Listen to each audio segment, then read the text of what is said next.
दाऊद नबी का ज़बूर उसका दूसरा बाब।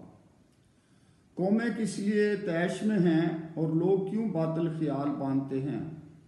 खुदावंद और उसके मसीह के ख़िलाफ़ ज़मीन के बादशाह सफ़ आराई करके और हाकिम आपस में मशवरा करके कहते हैं, आओ हम उनके बंधन तोड़ डालें और उनकी रस्सियाँ अपने ऊपर से उतार फेंकें।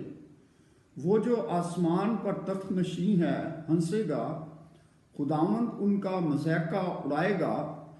तब वो अपने गज़ब में उनसे कलाम करेगा और अपने कहर शदीद में उनको परेशान कर देगा। मैं तो अपने बादशाह को अपने कोहे मुक़द्दस सयून पर बिठा चुका हूँ। मैं उस फरमान को बयान करूँगा।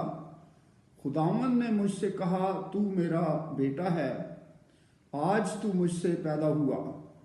मुझसे मांग और मैं कौमों को तेरी मिरास के लिए और ज़मीन के इंतहाई हिस्से तेरी मलकियत के लिए तुझे बख्शूंगा।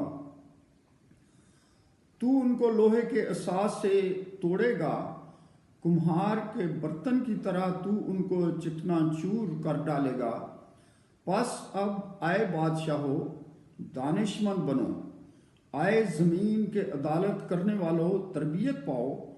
डरते हुए खुदावंद की इबादत करो, कांपते हुए खुशी मनाओ।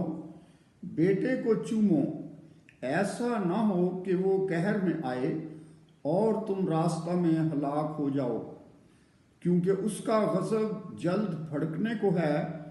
मुबारक हैं वो सब जिनका तवक्कुल उस पर है। आमीन।